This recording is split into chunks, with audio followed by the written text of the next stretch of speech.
Episode के शुरू में मिस्टर एट को दिखाया जाता है जो बोलता है कि वो तलवारबाज कहाँ पर गया। तभी यहाँ पर जोरो को दिखाया जाता है जो मिस्टर एट के पास ही खड़ा होता है। सब जोरो को अपने पास खड़ा देखकर बहुत ज्यादा चौंक जाते हैं और वो उस पर फायरिंग शुरू कर देते हैं, पर तभी जोरो वहाँ से वापस से गायब हो जाता है और वो गोली उन्हीं सबको लग जाती है। मिस्टर एट ये देखकर बोलता है कि वो तलवारबाज तो बहुत ज्यादा तेज है, अगर हमने जल्दी नहीं करी तो वो हमें भी मार सकता है। तभी मिस्टर एट के पीछे जोरो आ जाता है और वो अपनी तलवार मिस्टर एट के पीछे रखकर बोलता है कि तुम सब अब मरने वाले हो। मिस्टर एट ये सुनकर बहुत ज्यादा डर जाता है। तभी मिस्टर एट के साथी जोरो को मिस्टर एट के पास खड़ा देखकर उस पर फायरिंग शुरू कर देते हैं। जोरो वहाँ से वापस से गायब हो जाता है और वो सारी गोली उन्हीं सबको लग जाती है। फिर यहाँ पर नामी को दिखाया जाता है जो सो रही होती है और वो अपनी आंखें खोलकर बोलती है कि मुझे तो पता था कि ये लोग बाउंटी हंटर्स हैं। फिर यहाँ पर वापस से जोरो को दिखाया जाता है जो अपनी तलवार देखकर बोलता है कि अब मुझे इन्हें टेस्ट करने का मौका मिल जाएगा।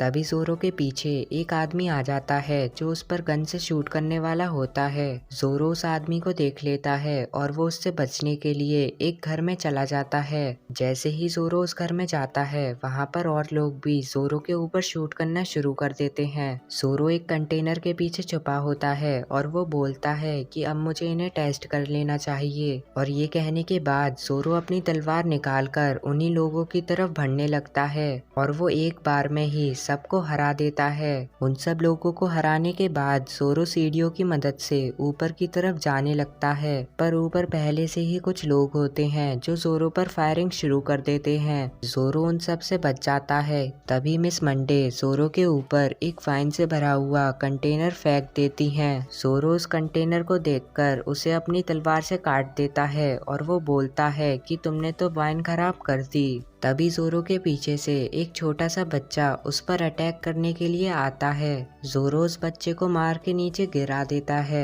तभी उस छोटे से बच्चे की माँ वहाँ पर आ जाती है और वो जोरो से बोलती हैं कि हमें माफ कर दो, मेरे बच्चे को कुछ भी मत करना। और ये कहने के बाद ही वो छोटा सा लड़का और उसकी माँ जोरो के ऊपर हमला कर देते हैं। जोरो अपनी तलवार निकालकर उन दोनों को मार देता है और वो बोलता है कि तुम मुझे इतनी जल्दी बेवकूफ नहीं बना सकते।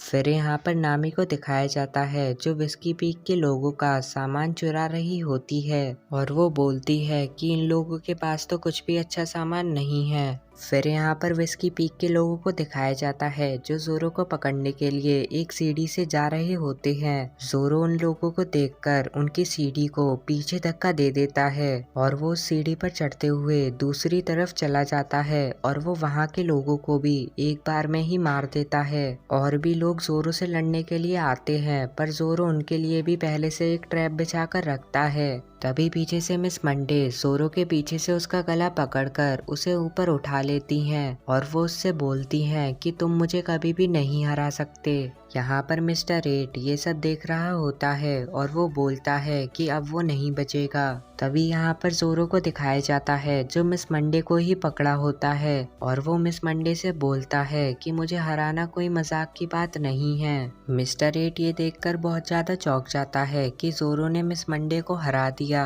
और वो बोलता है कि अब मुझे पक्का पता चल गया कि नेवी वालों से कुछ ना कुछ गलती हुई है और वो 30 मिलियन की बाउंटी उस छोटे लड़के की नहीं बल्कि इसकी है। मिस्टर नाइन बोलता है कि तुमने बिल्कुल सही कहा, मुझे भी वो छोटा लड़का किसी एंगल से कैप्टन नहीं लगता। यहाँ पर मिस्टर नाइन जोरो से बोलता है कि चाहे कुछ भी हो पर मैं तुम्हें अकेला ही हरा दूंगा। जोरो हंसते हुए बोलता है कि कोशिश करके देख लो।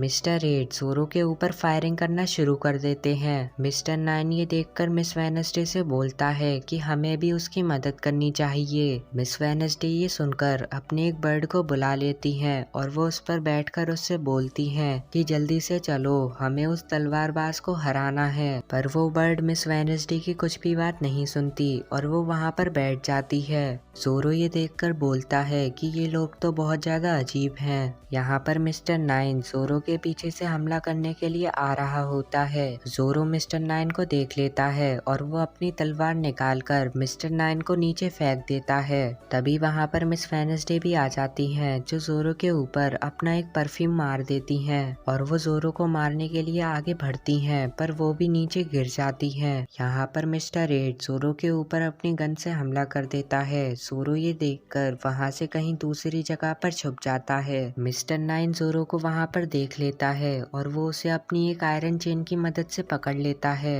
तभी वहाँ पर मिस वेडनेसडे लूफी को लेकर आ जाती है और वो उससे बोलती है कि अगर तुम यहाँ से हिले तो हम तुम्हारे प्यारे से दोस्त को मार देंगे। मिस्टर नाइन मिस्टर एट से बोलता है कि जल्दी से इस पर फायरिंग करो, अभी ये यहाँ से नहीं हिल सकता।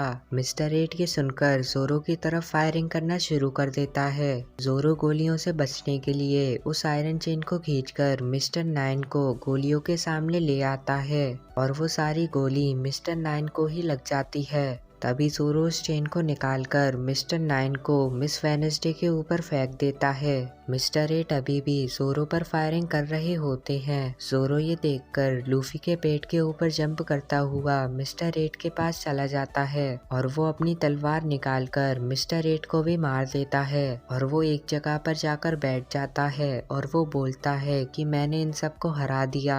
फिर यहाँ पर दो लोगों को दिखाया जाता है जिनका नाम होता है मिस्टर फाइव और miss valentine. Mister five mister eight से बोलता है कि तुम्हें तो शर्म आनी चाहिए, तुम एक अकेले पायरेट को भी नहीं हरा पाए। मिस्टर एट ये सुनकर मिस्टर फाइव से बोलता है कि ये सब छोड़ो, तुम यहाँ पर क्यों आए हो। मिस्टर फाइव बोलता है कि हम यहाँ पर कुछ वीआईपी लोगों को पकड़ने के लिए आए हैं जो यहाँ पर अल्बस्ता किंगडम से हमारे ग्रुप में ज्वाइन हो गए हैं। बॉस ने हमें दो लोगों का नाम बताया है और हमें ऑर्डर दिया है कि उन दोनों को हम मार दें। मिस्टर एट ये सुनकर बोलता है कि इन्हें सब कुछ पता चल गया और ये कहने के बाद मिस्टर एट मिस्टर फाइव और मिस वैलेंटाइन के ऊपर गन चलाना शुरू कर देता है और वो बोलता है कि जब तक मैं अल्बस्ता किंगडम का इंचार्ज हूँ तब तक मैं तुम्हें प्रिंसेस को कुछ भी नहीं करने दूंगा। मिस्टर फाइव बोलता है कि मेरा शक बिल्कुल सही था, तुम ही अल्बस्ता किंगडम के सिक्योरिटी इंचार्ज हो। और वो मिस वेडनेसडे का फोटो दिखाकर बोलता है कि यही है प्रिंसेस वीवी और वो बोलता है कि बॉस के ऑर्डर के हिसाब से मुझे मिस वेडनेसडे और मिस्टर एट को गिरफ्तार करना पड़ेगा। यहाँ पर नामी ये सब सुन रही होती है और वो ये सुनकर बहुत ज्यादा चौंक जाती है कि मिस वेडनेसडे अल्बस्ता किंगडम की प्रिंसेस हैं।